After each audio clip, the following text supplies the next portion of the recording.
Junkies. Popcorn Junkies. Welcome. Say welcome, Mum. Welcome, Popcorn Junkies. We are the Popcorn Junkies. Your hair looks quite popcorny. Popcorny. You look like a kernel of popcorn. That's enough popcorn chat.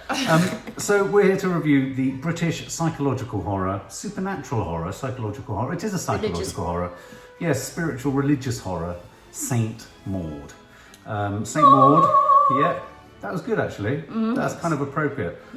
It's written and directed by Rose Glass in her feature directorial debut. Ooh. So she's made shorts, but she hasn't Yeah, made that's a right. feature She's film made before. two before. It stars Morfydd Clark, who we recently saw in a film we all really enjoyed, I think, David Copperfield, didn't we? Yes. And it also stars Jennifer Ehle, who we know familiarly because, of course, she was in Pride and Prejudice on the BBC. She's been in so many things, but of course she was in Steven Soderbergh's Contagion, which is kind of appropriate given that we're in a contagion. Contagion. She's a reliable actress. She's a very reliable actress. This is about Maud, played by Morfydd Clark, who is a hospice carer. Now, she essentially looks after end of life care, palliative care for people who are at the end of their life suffering from cancer and things like that. It's an intriguing and simple premise, really, isn't it? Insofar as it starts with, as any good horror film does, with a scene of extraordinary blood, gore, psychological violence. Three shots. There's a bug crawling across the wall. Her lying on the floor, and a body on a gurney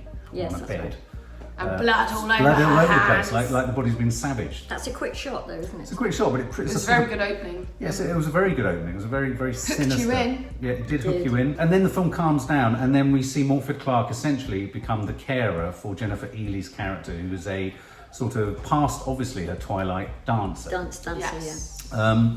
That whole bit gave me Suspiria vibes. Yeah, you're right. And so it's set within a sort of non-specific seaside resort. Which could be Margate, could be Southend. I was getting Margate vibes. I was too. I was also getting sort of Southend vibes. Yep. I liked that. I mean, it's kind of an obvious pick, neon lights, the idea that is this hell on earth? They're always weird places, seaside places. Yeah. Especially in the winter. Whitley Bay, we used to live in Whitley Bay, didn't we? Yeah, and also, when I was younger, I lived with my nan for a bit. There's something deeply seedy and Deeply deeply sort of corrupt, and like if the devil was going to arrive anywhere, he was probably going to hitch up at somewhere like Margate. Yeah. And I mean, or Clacton. They're areas traditionally of masses of drug dealing. Lots of drug dealing, lots of homelessness. All around the edges of England. That in itself doesn't equate to evil. Well, in a way. What can I say? But there is a sort of battered. There's a battered charm, isn't there? There's a sort of aged kind of imperial kind of grandeur that's faded grandeur. So in a sense, the idea that's exactly what Jennifer Ehle's character is. She's a manifestation of a former sort of sparkly and twinkly performative sort of coastal town, which is now sort of shabby and horrible. I like it. Yeah, there you go. It's called a metaphor, I think. Yeah. Saint Maud comes into this, and tell us about Morfydd Clark's face, Maddie. You kept sort of saying her face. I love her face. It's a great face. I was telling Dad in the cinema, she gives me Bjork vibes, vibes, because there's something quite like weird and pixie-like to her face. And I also don't know if it's the actress's eyes, but in the film she had a brown eye and a green eye. Yeah. Did she? I love you were saying coloured eyes. David Bowie I style. think they're so cool. Yeah. But I loved her face. There's something I really like about her look and everything. Yeah, and her pupils fill her eye as well. They're those sort of eyes that... the eyes that are almost black, complete black sort of orbs. And certainly in some shots they are completely, aren't they? I mean, and we had some scene settings. So she becomes the carer. There's a lovely line where she arrives at the house, walks in, and the sort of outgoing carer, she says what she likes. She says, she's total cunt. Oh yeah, that's so funny. Oh, that was very funny. I thought that was quite neat. There was it punctured any sort of potential. And also, I got the vibe of the film, like, right from the start, even though nothing kind of scary was happening, you've got the constant feeling that something bad's gonna happen, or like something bad could happen in the scene you're watching right now. Yeah. Because it's it's really dark. So dark, yeah. And also, don't you feel that's partly because she's so good, because Maud herself, yeah, exactly. because she's so sort of tremulous, isn't she? She's Yeah. sort of Yeah, like, she's on the edge. You never feel like she wants it to be fine, but then she's got this look about her where you feel she could just go. Yeah. I mean, it's interesting because I decided quite early on, although we'd had this scene that obviously is always crucial in any horror film, You've had a scene of extraordinary blood and violence at the beginning, though you don't know what the context is. So you don't for sure know that St. Maud has killed anyone at all. I kind of dispatched with that quite quickly. I just put that aside. I thought, okay, well, that's some sort of errata in her strange faith-like head. Yeah. And so I put that to one side. And then once I put that to one side, I found her quite benign. I found her quite sweet. I thought the way she tried to kind of ingratiate Jennifer really liked Ehle. her character, I thought she was. I thought she was a kind person at that point. Yeah, she was. At that point. Yes. At that point. Would you say... She's a jealous little... She's a jealous... Okay, well, here's the sub... Is this really a film about lesbianism? A jealous lesbian. I was thinking, my God, this is like the Carved Red Line every Saturday night. Carved Red Line being a club that my mum used to frequent in Islington. Where everybody used to have fights all the time. Yeah. But yeah, I mean, one could say that in a way because... Because, you know, what we discover through a sort of slowly... It's like a slowly unfurling sort of spring, isn't it? God, you're on good form today. I can't cope with you're these verbose. Verbose. Verbose. Here we go. Like a slowly uncoiling spring, we begin to realise that really her faith, her devout faith, her religiosity, her Catholicism, whatever you want to call it, is under pressure. It's under pressure. That's David Bowie, isn't it? It is, it's the eyes. Oh my God, everything's interconnected. Oh my God, yeah. It's all linked. Do you know David Bowie, fun fact, David Bowie's eyes are actually different colours. Yeah, it's just the I did know pupil that. on one eye. No, there you go. Yeah, it's from an accident, wasn't it, when he was young? Anyway. So we have lots of imagery of her praying in front of sort of icons and crucifixes and images of Christ and all this sort of stuff. We have an increasing sense that she likes to hurt herself. Now, you were brought up a bit Roman Catholic, weren't you? Yeah, I was. Yeah. What is this idea of harm, self-harm? Well, it's the idea that it's only by... they have a word for it, don't they, when they actually physically harm themselves? What is it? I can't remember. Anyway, it's only by harming yourself, either in your mind or in your body, physically, that you can truly appreciate the sins of what Jesus went through. And do you gain some kind of salvation through this process? Well, yes, and the point is that you get an idea of what it meant to be Jesus. Yeah, crucified. Nailed to a cross. Yeah, so you're trying to in some way emulate the experience. The bit where she made my legs go so weird when she knelt on the popcorn. The hard popcorn kernels. Like, that sounds stupid. If you say it sounds stupid, but that would hurt so much. It would. They're rock hard. It would. Your knees. Yeah. If you think it's Especially just about kneeling on a hard surface too long. What do we think of Jennifer Ehle, the cancer patient? Great. She's so I matter thought of she was fact. great. I wasn't sure about her accent at first. Right. I felt like it kept veering up. That's probably just me reading into it. I think it was. That was veering off a bit. But I thought her character was really I thought that she had a sort of described. She had hard a sort to of, read. Sorry? Hard to read. Hard to read, she was saying that she was a cunt at first. Oh, I see, yeah. She didn't seem that bad, did she? No. She was trying to read the MAUD to find out sort of whether she was completely nuts or whether she was Did you feel that Jennifer Ehle perhaps had a more sinister intent with MAUD? Because she did say to at one point, didn't she, you're prettier than the other one? No, I don't think she had at all. The sort of predatory... Didn't pick that up at all.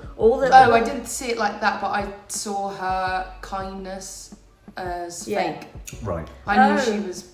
Well, actually, at first I was like, oh, maybe she's actually nice. I thought she was actually kind of converting, and I thought it was... But then like halfway through her being kind of nice, also at the bit where she kind of said that she felt God as well with Maud, I was like, nah, she's making it Yeah, up. no, I felt... She's trying to embarrass her or something like that. I thought she was trying to woo her.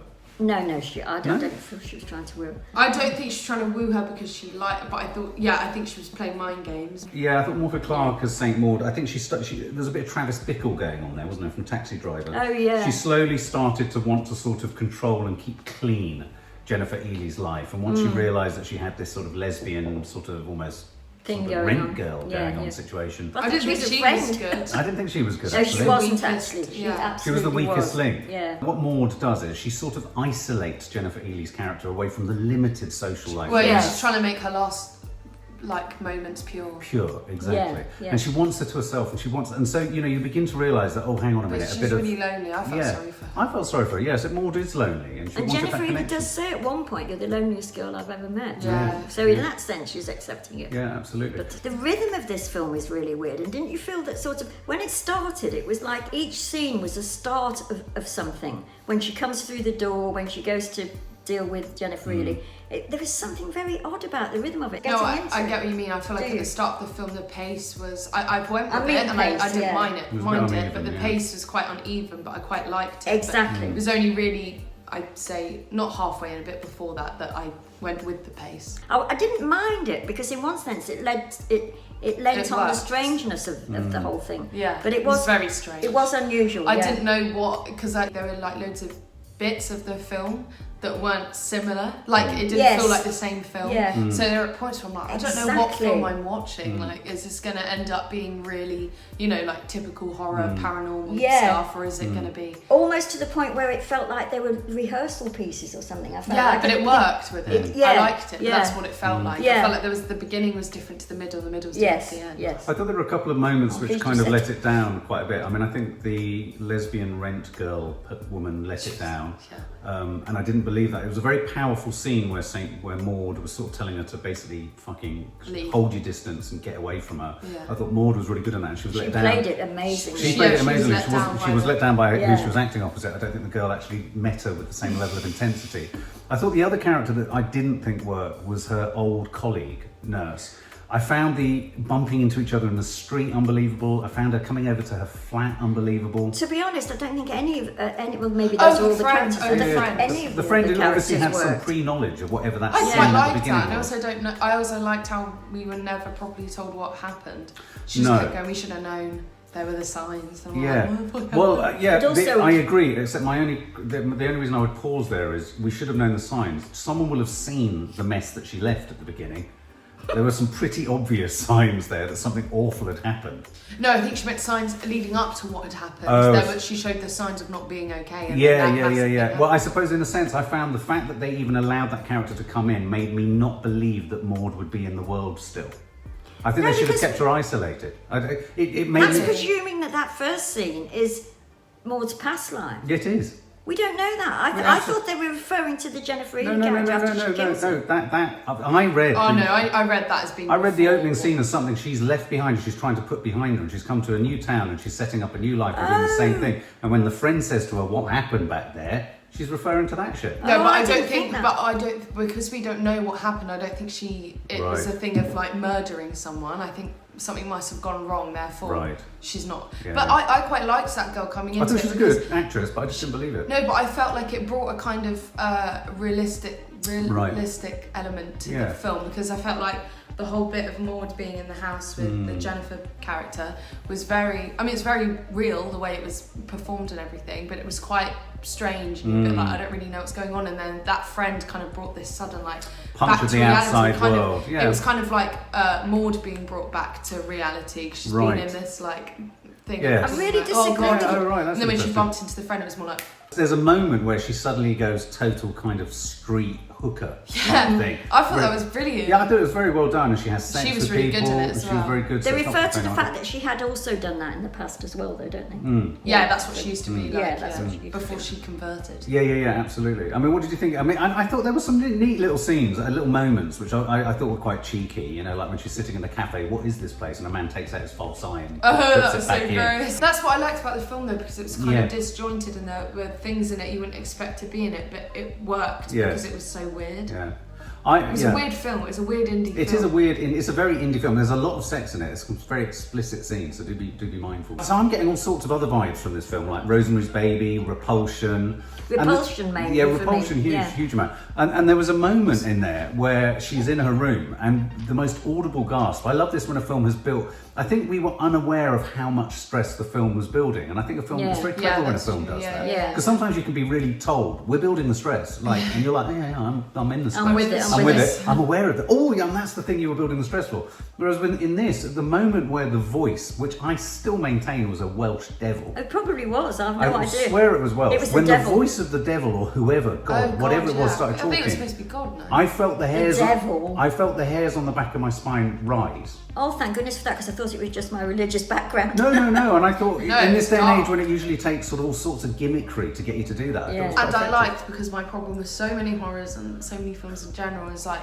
I always love the suspense in films, and as soon as they show something, they ruin it, and they never show his apart from, but that scene, it was just her listening, and they could have easily shown something stupid talking, and they didn't, and that's what made it scarier. I thought that scene was brilliant. I was very in that respect, that was showing allegiance to The Exorcist. There were quite a few scenes that were showing allegiance to the projectile vomiting, the voice, Oh yeah. I mean, she That didn't was have the sudden, head wasn't it? turning, but that voice, I have not heard that since The Exorcist, and it frightened me to death. That is my religious sort of background coming. It just was like brought the hairs up on. Yeah, no, I it was wasn't scary. expecting it. No. And That's what was so good about the film. It was unpredictable, but it always Yeah. worked. And what I thought was clever was you weren't clear whether this was God or the devil. It was one and the same thing.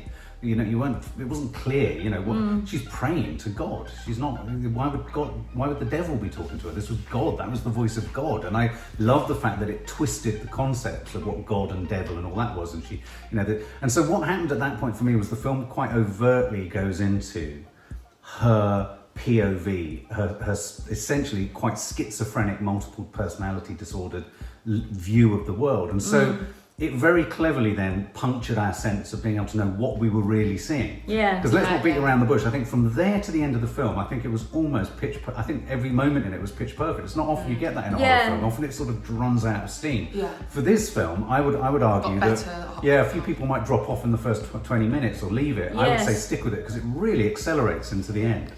I thought the ending of this film was really powerful. Because even the last with 20 minutes. the things like Hereditary and Midsummer. Yeah, Hereditary just went the end. Same with Midsummer, whereas this went up. Yeah, it really did go up. We were all the time in her head, aren't we? Yeah, exactly. So you don't know what the reality is, and that's another. That's when a supernatural horror, a psychological horror, can be really effective because it's not just dealing with what's out of shot or out of frame or who's looking at who. We're in an unreliable head. And also, what about the bits where her face went all weird? Well, I was going to say there were moments. Her eyes would go like, and it would make a noise. There would be moments of sort of exaltation and sort of where she'd be almost possessed and and then her eyes would change shape. Her eyes would like droop. Well, you know, in the old, when they look at people's like the history of things like women having those sort of religious experiences and that, which often they put down to migraines. You know, they said that they were sort of migrainous. And they had saw lights and whatever, and that screaming and that sort of reminded me of the Crucible. Remember in the Crucible when they all start going? And actually when this film started at the beginning, it reminded me of those films where mass hallucination. There's that sort of idea that she's such an unreliable narrator that you don't know what's sort of going to happen, and she truly goes nuts, doesn't she? When the Jennifer Ehle character says.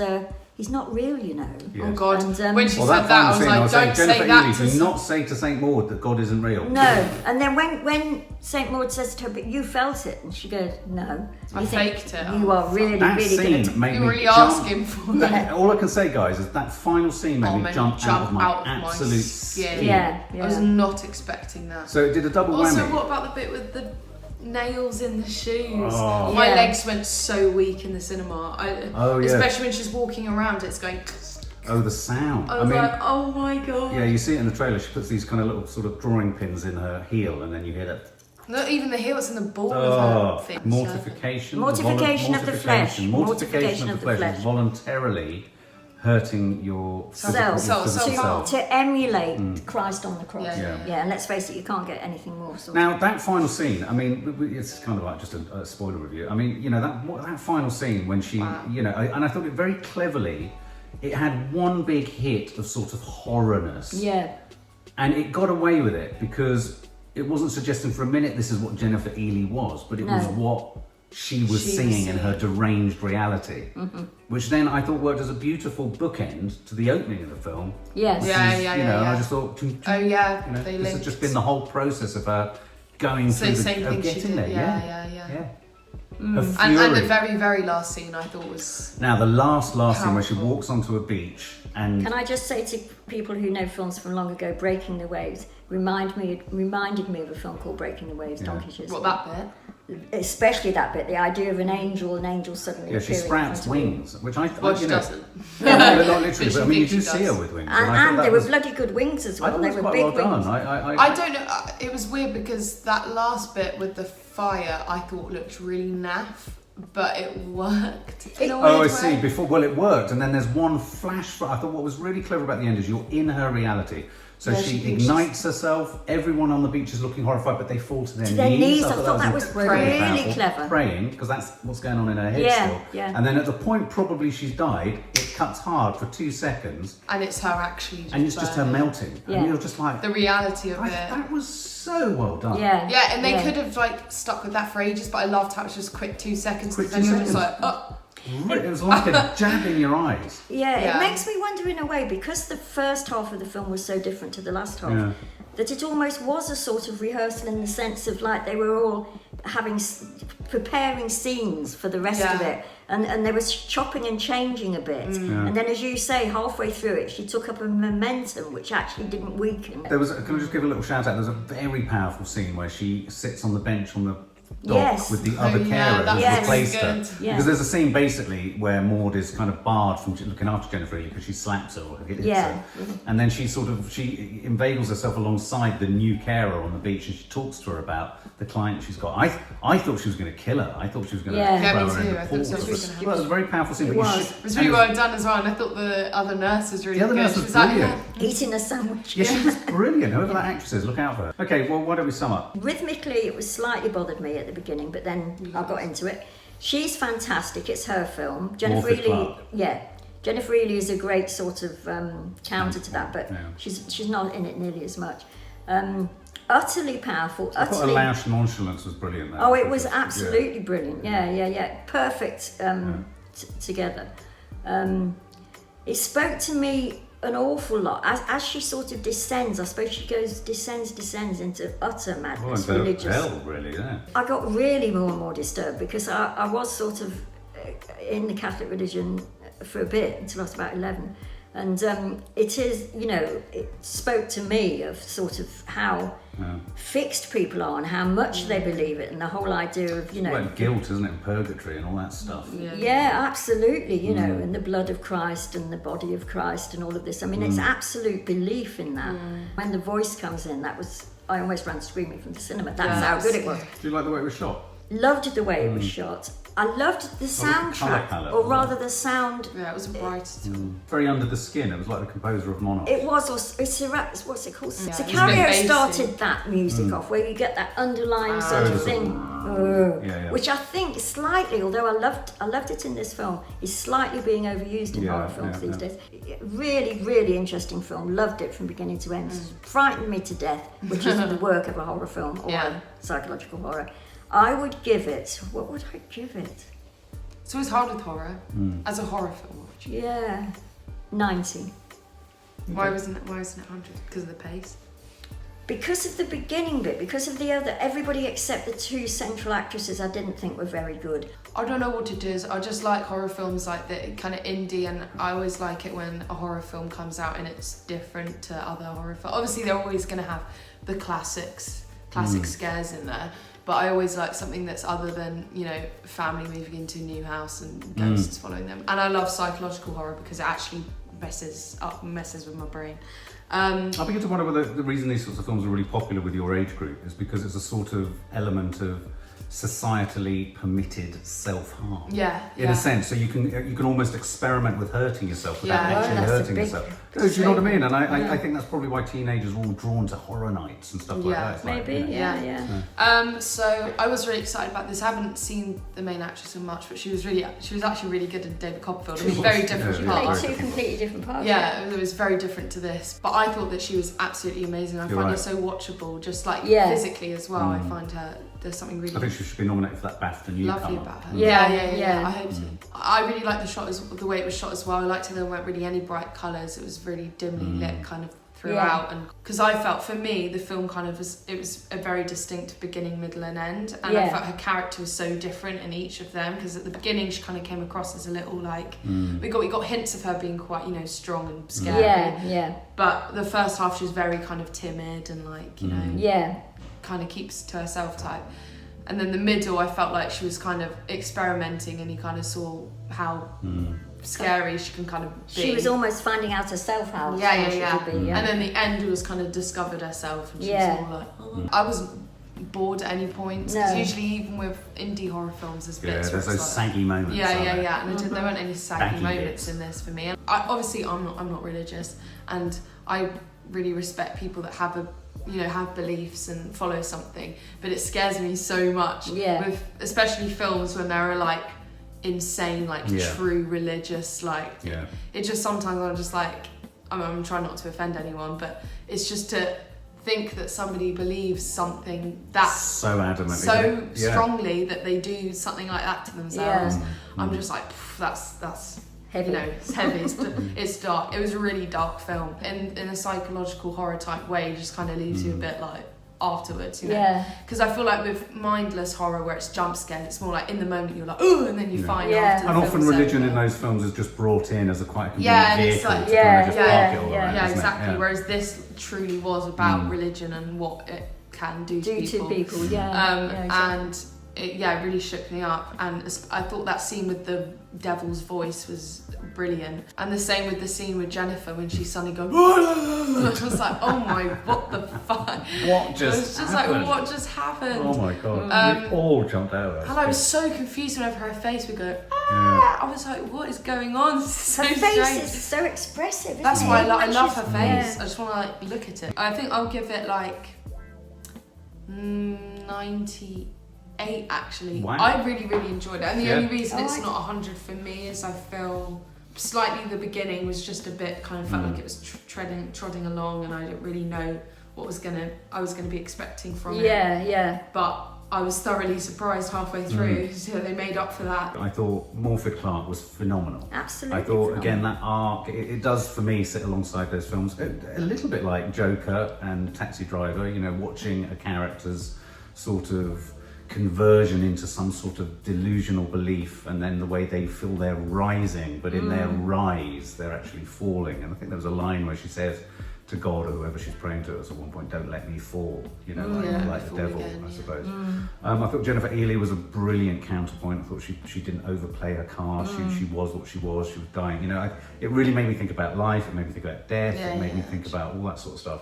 And it's one of those, as I've said before, it's one of those unusual films that for me was, you're right, it was a slow burn. And I think I agree with you. It felt like it was trying to find its feet, began to get a little bit sort of sure of itself, and then sort of built up into a run. It really is a film that gets better. And I thought it's only 83 minutes long. I thought the last half an hour, 23 minutes, were really worth sort of waiting for. You've got some great character acting. You've got some great atmospherics in there. Also, I thought that monologue, remember that monologue she did was so good, where she's talking about feeling God's presence. Yeah. I thought she was brilliant. She was brilliant. Yeah, there's some really top draw acting. And the bit where Jennifer's talking about, I wonder what I'm going to see last when I die. Yeah. And it made me think about all of that. I was thinking, what am I going to see? What is it going to be? Is it going to be a resounding silence? Do I want there to be something? Yeah. It does all of that stuff, which religion, you know, that's what religion's about, isn't it? Giving you some answers to that. I thought it was very clever at parking us gradually parking us inside the mindset of Morfydd Clark, St. Maud's sort of character. I like the title, the idea that she burns herself. Even the title is parked within her POV. Because it's what she would describe herself as Saint Maud. She sacrificed herself for the cause.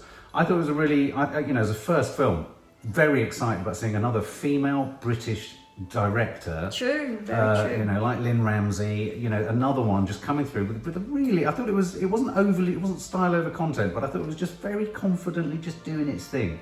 And I think when it stepped on the sort of gas pedal to kind of do the horror. It was as good as anything, wasn't it? Yeah, really good for a first feature. So I would give this 95 out of 100. I thought it was really, I came out having been really satisfied. Yes. For more film and family fun, don't forget to click the subscribe button and make sure to click the bell to never miss an update.